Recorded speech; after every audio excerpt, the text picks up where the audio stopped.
C'est l'heure de la grande édition d'information sur votre partenaire d'excellence Kinactu Télévision. Mesdames et messieurs, merci de votre fidélité. Avant toute chose, voici les principales articulations.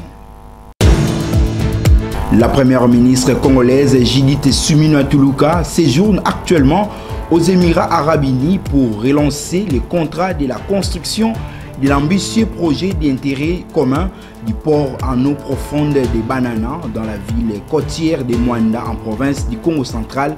Cet ouvrage sera opérationnel en 2026, les précisions dans cette édition. La ville-province de Kinshasa est de nouveau sous les eaux, faisant suite à la pluie diluvienne qui s'est abattue ce vendredi 11 avril 2025. C'est à ce titre que la population quinoise alerte sur le risque et le danger que courent les habitants et le vie humaine. Les Gabonais seront aux urnes ce samedi 12 avril 2025 pour élire leur futur président de la République. Ce scrutin présidentiel intervient 19 mois après le putsch intervenu en août de l'année 2023 ayant renversé la dynastie Bongo. En effet, plusieurs candidats sont en lice, notamment le général Brice Oligui Nguema et Claude Billy Binze, l'ex-premier ministre du Gabon. Les détails dans quelques instants.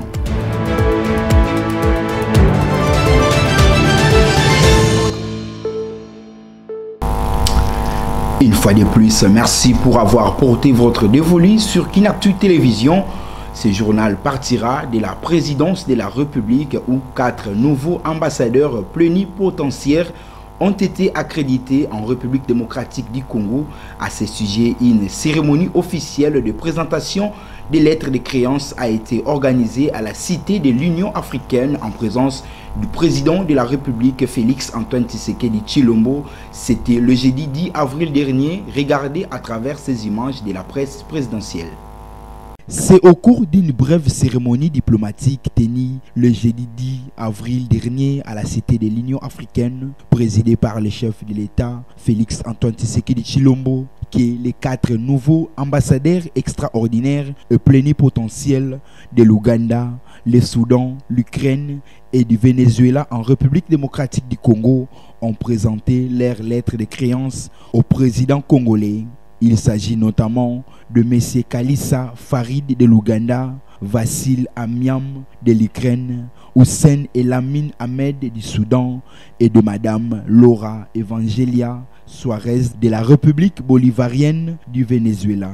Notons qu'aux côtés du chef de l'État Félix Antoine Tshisekedi Tshilombo, on a observé quelques présences de personnalités congolaises, à savoir Mme Thérèse Kayikwamba, ministre d'État en charge des Affaires étrangères, et Anthony Kinzo, directeur du cabinet du président de la République. En séjour aux Émirats Arabes Unis, la première ministre congolaise Judith Suminwa Tuluka a rencontré les responsables du Consortium DP World à Dubaï le jeudi 10 avril dernier pour discuter de l'avancement des travaux du port en eau profonde de Banana dans la ville côtière de Mwanda en province du Congo central. Sachez qu'au mois d'août 2024, British International Investment, une autre firme, avait annoncé un investissement de 35 millions de dollars américains en partenariat avec DP World Cité Eau pour développer ces projets de haute portée socio-économique. Regardez. Ce qui était important, c'est de montrer que la République démocratique du Congo, le président de la République à travers le gouvernement, sont vraiment en position de vouloir voir aboutir ce projet du port en eau profonde de Banana. Et c'était important pour moi de pouvoir rencontrer les responsables de premier ordre de DP World pour discuter avec eux de l'évolution des choses et montrer que nous, au niveau de la RDC, aujourd'hui, nous sommes en position de pouvoir pleinement accompagner ce projet.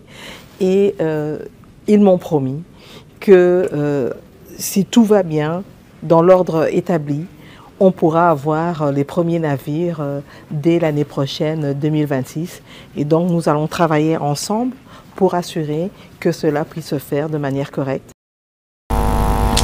Abordant la question de la mission d'inspection des travaux techniques de la 16e réunion du Conseil des ministres du commerce de la ZLECAf, le ministre congolais d'État en charge du commerce extérieur, Julien Paluku, a rappelé à la date du lancement de ces travaux qui interviendra le 15 avril prochain dans la capitale congolaise, lesquels sera procédé par le chef de l'État, Félix Antoine Tshisekedi Tshilombo. Suivez-les au micro de votre rédaction. J'ai interrompu ma mission effectivement à Abu Dhabi pour venir suivre personnellement les travaux des experts. Vous savez que la RDC est la capitale de l'Afrique depuis le 7 avril de cette année.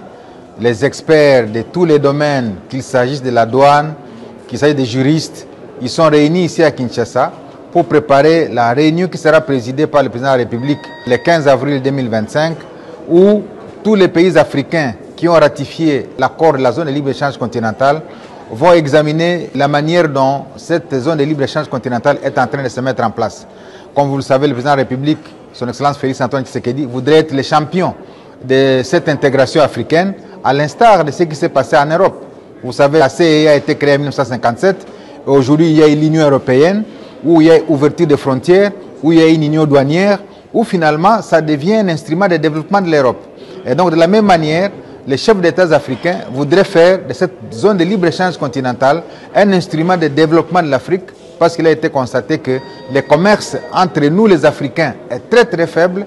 Il faudrait l'élever au niveau où il atteigne peut-être 80% du volume du commerce international pour que des échanges aient lieu entre nous, pour que les produits que nous avons dans chacun de nos pays puissent traverser les frontières librement sans beaucoup de difficultés. Je rappelle ici que chaque pays a transmis une liste de produits qui feront l'objet de l'ouverture et du passage libre au niveau des frontières, mais également chaque pays a transmis une liste de produits qui ne seront pas concernés par le démantèlement tarifaire. Passons à autre chose. Le gouvernement congolais, par le biais du ministère délégué de l'urbanisme en charge de ville, a procédé à la levée de quelques mesures suite aux dégâts de pluie diluvienne qui se sont abattus dans la ville-province de Kinshasa le vendredi 4 au samedi 5 avril dernier. Suivez à cet effet Didier Tenguete Lito, ministre délégué près du ministre de l'urbanisme et habitat en charge de la politique de la ville. Chères concitoyennes, chers concitoyens, dans la nuit du vendredi 4 au samedi 5 avril, la ville de Kinshasa et le territoire de Kasangulu dans la province du Congo central ont été durement frappés par une pluie diluvienne d'une intensité exceptionnelle. Cette situation dramatique a provoqué de graves inondations sur de vastes étendues, entraînant notamment la coupure de la route nationale N1 et N2, axe vital d'approvisionnement de la capitale en biens et marchandises. Des centaines de familles se sont retrouvées sans abri, tandis que les principales voies de communication ont été submergées, paralysant la mobilité urbaine et compliquant les interventions de secours. Je tiens tout d'abord à exprimer, au nom du gouvernement et en mon nom propre, notre profonde compassion envers toutes les familles affectées par cette crise. Nous sommes de tout cœur avec vous. Face à cette situation d'urgence, le gouvernement de la République, sous le leadership du président de la République, son Excellence Félix Antoine Tshisekedi Tshilombo, président de la République démocratique du Congo, avec la coordination de son Excellence Madame la Première ministre, Madame Judith Suminwa Tuluka, a immédiatement déclenché un plan de riposte multisectoriel. Les mesures suivantes sont en cours. Le déploiement de la protection civile, du génie militaire, de la Croix-Rouge pour porter assistance aux sinistrés. La mise en place de centres d'accueil temporaires pour les personnes déplacées. La réhabilitation rapide des axes stratégiques pour établir la circulation entre Tchambo et les autres districts, ainsi que les autres provinces. L'évaluation des dégâts en vue d'un appui ciblé aux familles touchées. Toutes ces mesures ponctuelles prises par l'État font montre de l'action immédiate et nécessaire pour alléger les souffrances de notre population.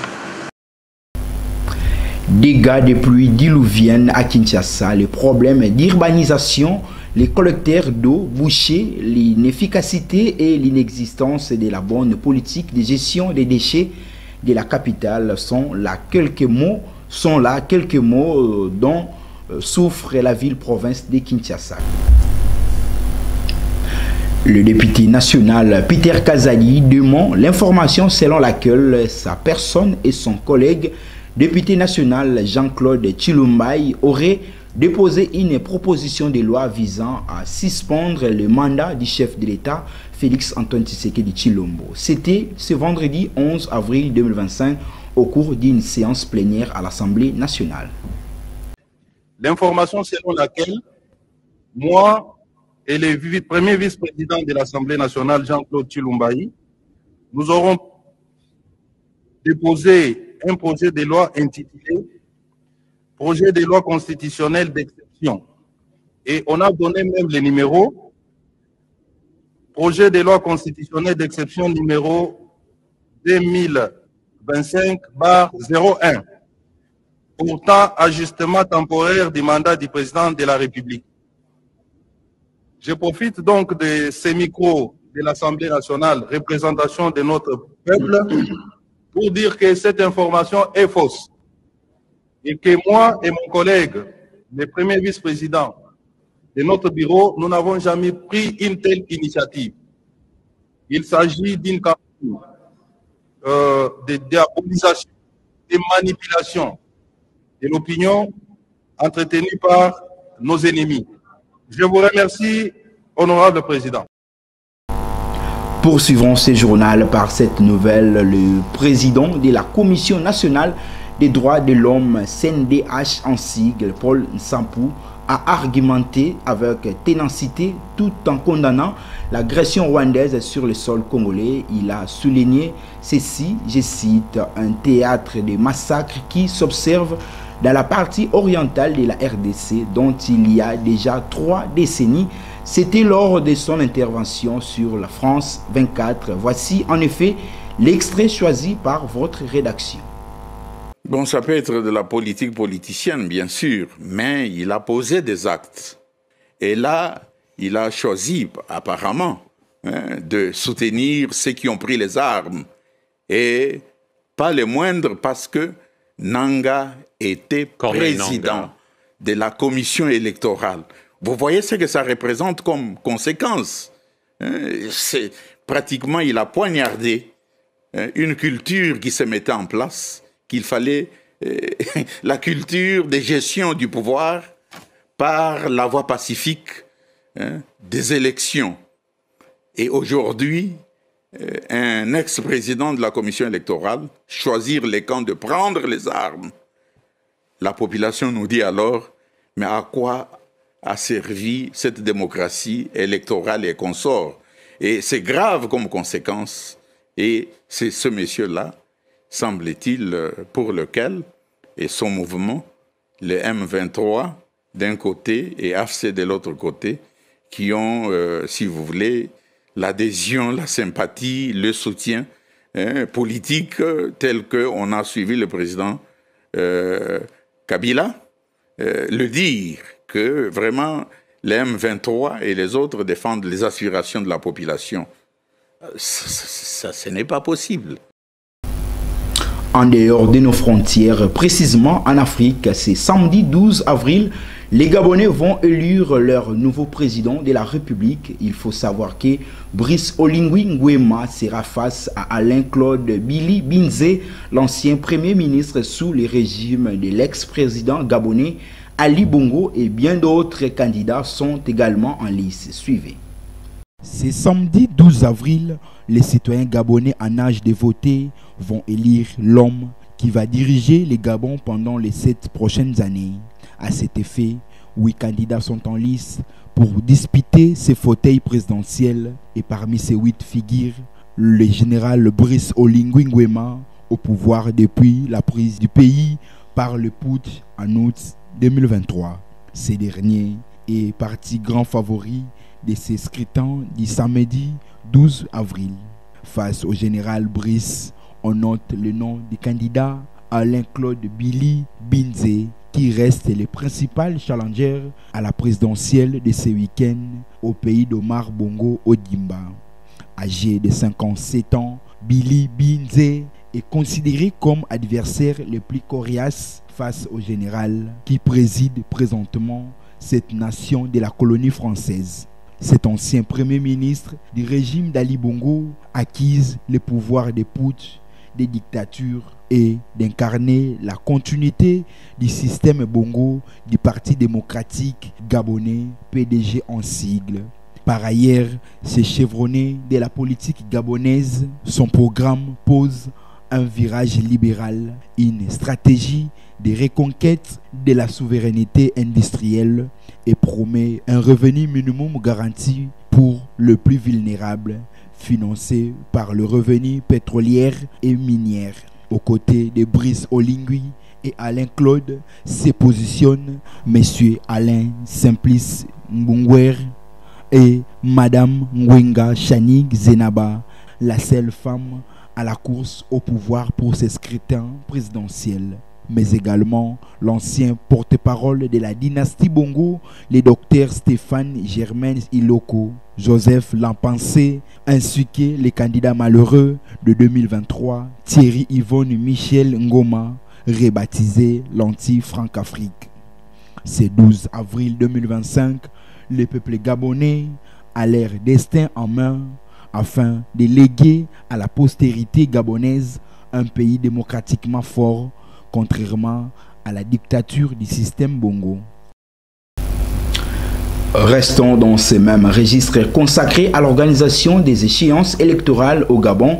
Les représentants du secrétaire général de l'ONU pour l'Afrique centrale, Abdou Abari, réitère son appel pour un scrutin pacifique, crédible, transparente et sincère de ce samedi 12 avril 2025 au Gabon. Regardez à travers ces images. À quelques heures du vote pour la présidentielle du 12 avril 2025 au Gabon, je tiens à réitérer mon appel pour un scrutin dont les résultats reflèteront le choix librement exprimé par les Gabonaises et les Gabonais au bout d'un processus crédible, inclusif, transparent et sincère.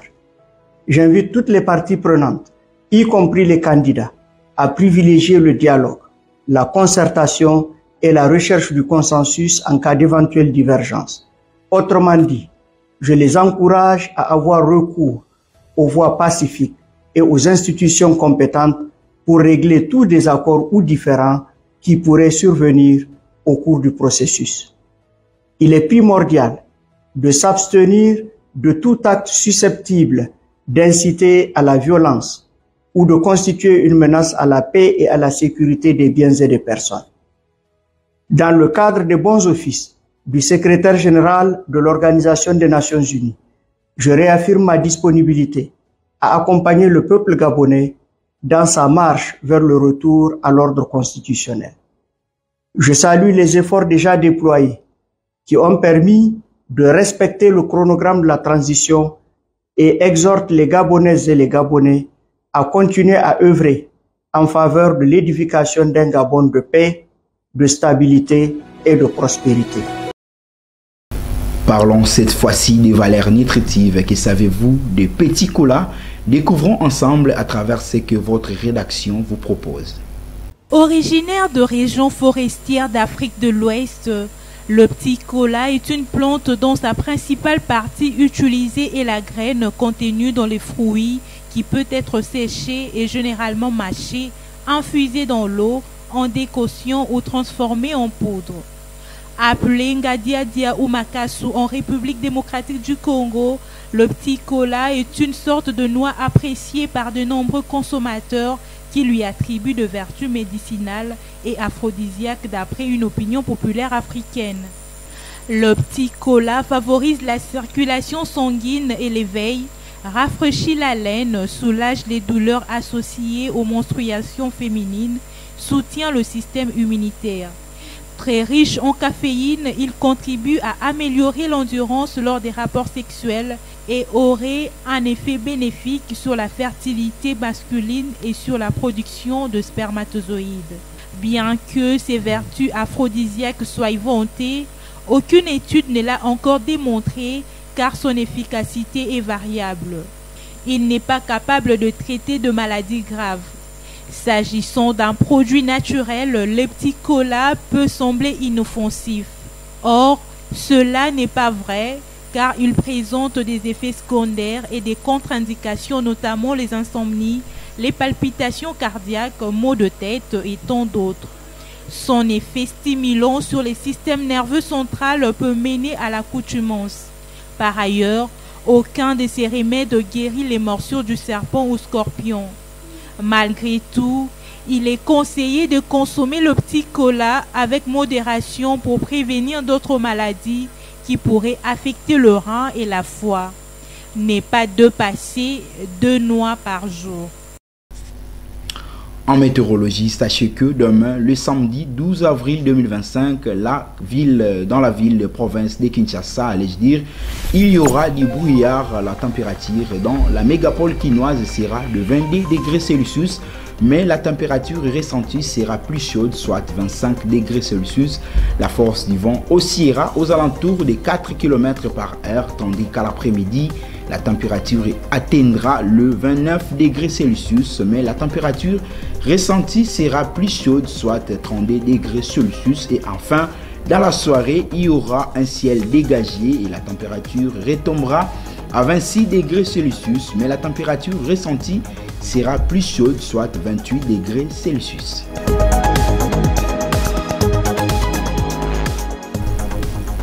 Ce journal touche à sa fin, mesdames et messieurs. Vous qui venez à peine de nous joindre bien avant de vous quitter, place au rappel des principaux titres. La première ministre congolaise Judith Suminwa Tuluka séjourne actuellement aux Émirats Arabes Unis pour relancer le contrat de la construction de l'ambitieux projet d'intérêt commun du port en eau profonde de Banana dans la ville côtière de Mwanda en province du Congo central. Cet ouvrage sera opérationnel en 2026, les précisions dans cette édition.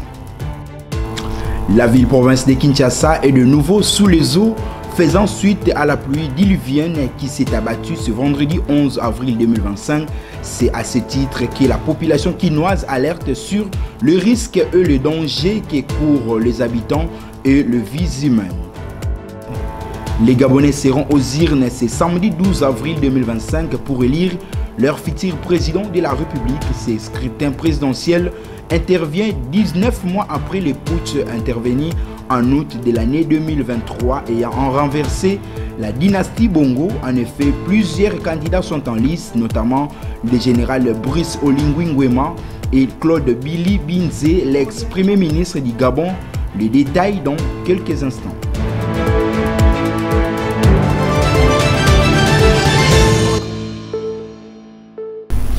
Kinactu Télévision reste à l'écoute de l'actualité pour vous informer à temps réel et c'est 24 heures sur 24, 7 sur 7. D'ici là, portez-vous bien, excellente suite des programmes sur nos antennes. Je vous retrouve prochainement avec la même ferveur, excellent début de week-end. Que Dieu veille sur la République démocratique du Congo. Au revoir et merci.